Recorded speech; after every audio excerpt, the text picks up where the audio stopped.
Welcome to a new episode of Cheaters Always Cheat.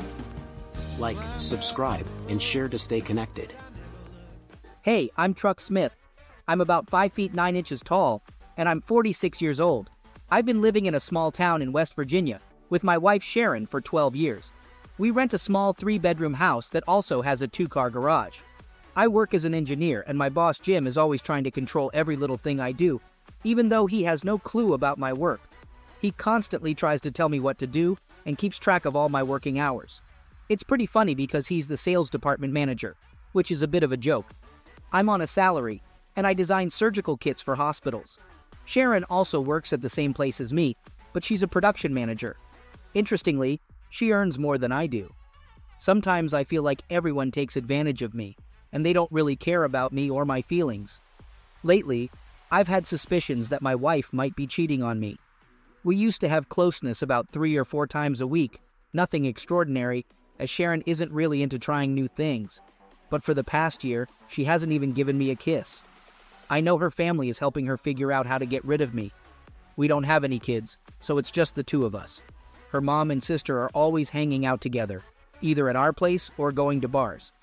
When we got married, they accused me of being with her just for her money.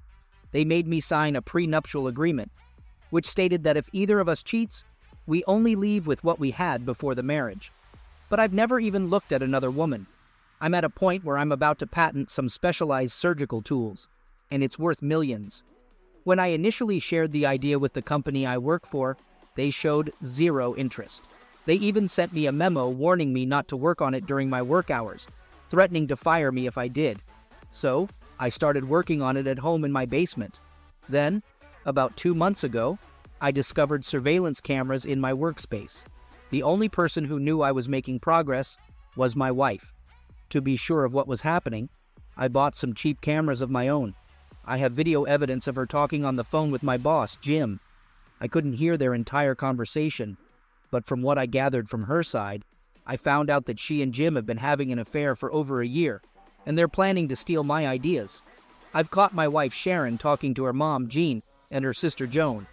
They always put their conversations on speaker, so I can hear everything. They discuss things like kicking me out, stealing my money, or just humiliating me in general. Feeling the need to talk things through with someone, I reached out to an old army buddy of mine named Tom.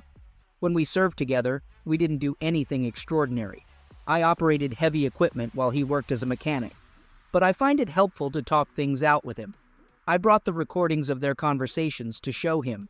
He suggested that I bring my belongings to his garage and start designing worthless stuff for them. To keep my real designs hidden, I transferred them to another computer and filled my old computer with junk. I made sure to keep the file names the same so that Jim wouldn't notice any changes. I also purchased more advanced cameras and recorders to gather more evidence and understand their plan better. I installed cameras in the bedrooms, kitchen, and living room. Let's dive into the mysteries of time and uncover its hidden secrets and surprising truths as we explore this essential part of our existence. The day after I installed the cameras, I captured a video of Sharon and Jim having closeness in my own bed. It's shocking because Sharon never showed interest in being close with me, but on the video, she's enjoying it with Jim. They discuss me and their plans for when my ideas are ready to be sold. I can't figure out what I did to make them hate me. Sharon talks about me as if I'm just a clueless employee instead of her husband.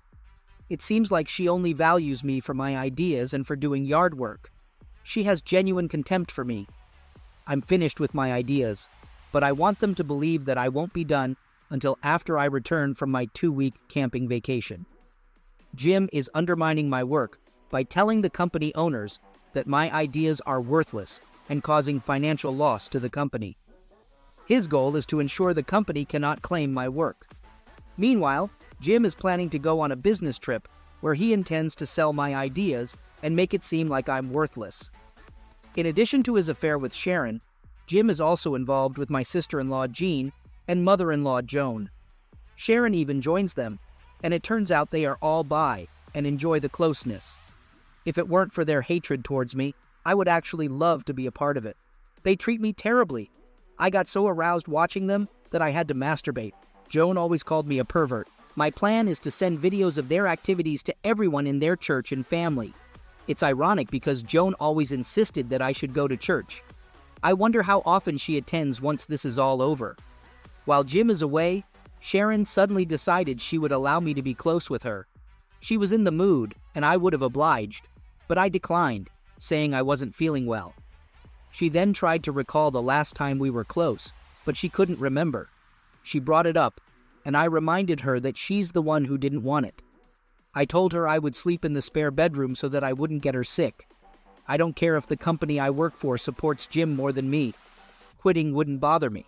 I withdrew money from my 401k and opened a new retirement account with a different firm. I also requested a month-long vacation. Jim hinted that my job might not be available when I come back.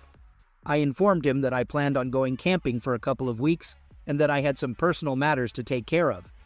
I started moving my belongings out of the house, including my tools, hunting and fishing equipment, and camping gear. Sharon finally noticed and commented that it's about time I clean up my stuff. She never showed any interest in activities like camping or anything I wanted to do. I can't help but wonder why she even married me. I found a small house in the neighboring town that I can rent on a month-to-month basis. It'll be a good place for me to work on my designs. The best part is that it has a 2-car garage, so even if they happen to drive by, they won't realize I live there. Luckily, there's no issue with Cindy, the personnel manager, and Sharon getting along.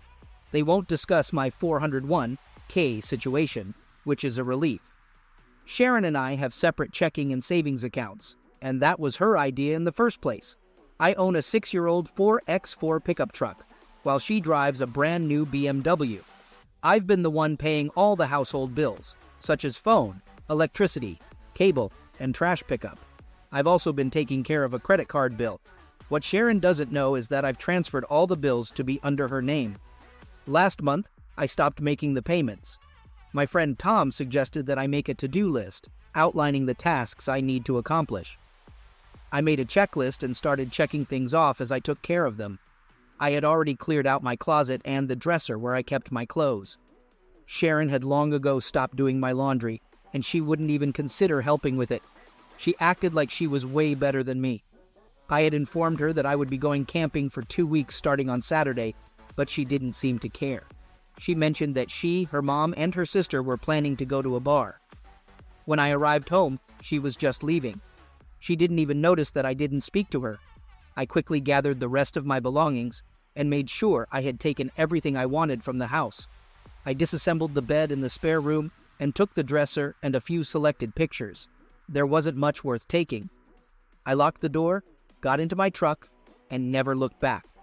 I managed to sell my patents for $5 million within the first week. During that first week, Jim called me and informed me that I was fired, just as he had warned me. He would have to explain why there were no new kits being designed, why our customers hadn't received any calls for new orders, and why the new kits they were expecting weren't even designed. I had sent letters to our competitors, revealing all of this information. I kept an eye on my phone for 3 weeks, and finally, she texted me, asking when I would be coming back home. I had been neglecting my responsibilities, like mowing the lawn, and I knew she didn't truly care. I intentionally left behind the recordings I had made of her, Jim, her mom, and sister. I attached a piece of paper with her name on them. In the first recording, I left a message revealing that I was aware of their plans to deceive me and take my money. I also mentioned that copies of these recordings were being sent out to her colleagues, friends from church, and family. And then it happened. My phone started buzzing nonstop. She was calling me every 5 minutes, and even Jim, Jean, and Joan were calling too. She had discovered the recordings and just now realized that I had left 3 weeks ago. I then sent copies of everything through mail to our workplace, our friends, and the church. Everyone received copies, and I even uploaded a significant portion of it on various private platforms, sharing the site names with everyone. I smashed the phone and watched the chaos unfold. I also made sure to send the recording of Jim firing me to the company so they would know who deserved the credit. Consequently, Jim got fired, and Sharon lost her job as well. I decided to invest in a partial ownership stake in one of our competitors. I was familiar with the owner, Perry, and how he treated his employees. His company had more of a family-oriented atmosphere. I had been having confidential meetings with him, as his company was not excessively aggressive in the industry. I had a conversation with Perry where I emphasized that I didn't want the town to suffer and that the majority of the people were excellent workers. He understood my intentions and saw an opportunity to acquire the equipment and factory at a low cost. I had already found a couple of design engineers for him and trained them in creating kits that I knew hospitals would find desirable. I also showed them how to provide excellent customer service. After about a week of the plant being operational again, Jim unexpectedly shows up for a job interview. During the interview with Perry, Jim claims that he was the one who kept the old company running smoothly. He even tries to put in a good word for Sharon, perhaps thinking they could simply walk in and take control. Now, it's time for revenge. We live in a world where marriages and divorces are common, but I can't understand why people cheat on their partners. Thank you for listening to my story, and I hope you enjoyed it. I welcome any advice or suggestions. Moving forward with the story, I had filed for divorce. When Sharon arrived, she believed she would soon be entitled to a significant sum of money from the new company. She was furious with me for transferring all the household bills to her. Instead of attending the meeting, I observed from another room where my lawyer, Sid, was ready. As soon as the meeting began, he placed the prenuptial agreement on the table and pressed play on a recording. It exposed them having closeness and discussing their plans to take my money. They also mocked and humiliated me while laughing throughout the whole ordeal. I granted my attorney the written power of attorney to handle my divorce. I informed them that I would check in with them after 2 weeks, without revealing my whereabouts. On a Monday morning, Sharon received the divorce papers citing her adultery. Sid, my lawyer, advised Sharon to simply sign the papers to avoid public exposure and potential legal consequences. She complied and signed the divorce papers. Upon signing, she mentioned how she would soon be making good money again and added that she was done with someone like me. I wanted to sue Jim for alienation of affection, but unfortunately, Massachusetts doesn't allow such lawsuits. It seems like too many state politicians were facing similar legal actions. However, poor Jim and his companions ended up losing their jobs anyway, as per my agreement with the new company owners. It's a shame to see all his belongings gone. Sharon was now in a situation where she owed more money than she had in her bank account.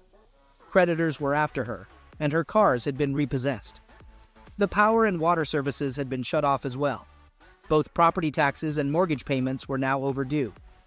Sharon's parents' house had been completely ruined, so they had to rent cars for themselves. It saddened me to think about all the problems they were facing. Jim had to move in with them too, as his own property had also been damaged. In desperation, he had to plead with Sharon's parents to rent him a car as well. They all ended up driving little Ford cars. Sharon and her family decided to hire private investigators to locate me. However, their attempts to delay the divorce proceedings turned out to be a terrible move on their part. The case became highly publicized due to DNA testing and videos of their closeness being circulated on the internet. There was also audio evidence revealing the duration of the affair, the fact that the entire family knew about it and encouraged it, their plans to ruin and humiliate me in public, take my money, and their disdain for the middle class. There were videos and audio recordings exposing Sharon's family engaging in bribery with politicians and corrupting public officials, disrespecting those who were honest. I made sure to upload this evidence on various websites that specialize in exposing such content. Eventually, the divorce proceedings reached a conclusion. The judge who was originally assigned to the case had to recuse himself because he was one of the exposed public officials who had been bribed. On the day when the divorce was officially finalized, the company organized an employee appreciation day and a grand opening event. Sharon, her sister, mother, and Jim attended, thinking they could simply walk in and take control. I had them seated at the front table, and when Perry, presumably the company owner, introduced me, he credited me as the person responsible for making everything happen. Sharon suddenly rushed towards me, angrily calling me a deceptive person. Everyone around was listening. I calmly reminded her that I didn't have to be present during the divorce proceedings and that she was given a choice. I wanted to ensure that everyone knew the truth, so some of the recorded evidence was played on a large TV screen. To maintain privacy, certain body parts were blurred, and parts of the conversation were censored with bleeps. Jim threatened to gather the old owners and sue me, claiming that I had sabotaged the company. In response, a recording of Jim firing me was played, complete with the date. Then, I introduced the two new design engineers and asked them to confirm who actually designed the new kits. They clearly stated that it was me. Beforehand, I had already discussed with the previous owners the possibility of my return, but with an increased salary. They rejected the offer, and I have recorded evidence to support this. Furthermore, I possess a signed memo from Jim stating that the specialized tools I had been working on belonged exclusively to me and that I did not develop them at the company. The memo explicitly warned that if I even thought about working on those tools, I would be fired. They had no valid arguments to defend themselves, and they knew it. They had chosen to side with Jim against me, and now they had lost. At the new company, everyone received pay raises and a better benefits package. Hard-working individuals who I personally knew and trusted, and who were skilled at their jobs, were given well-deserved promotions. I took Cindy aside and had a private conversation with her. I warned her to be cautious around my ex, and if she encountered any issues with them, I urged her to let me know.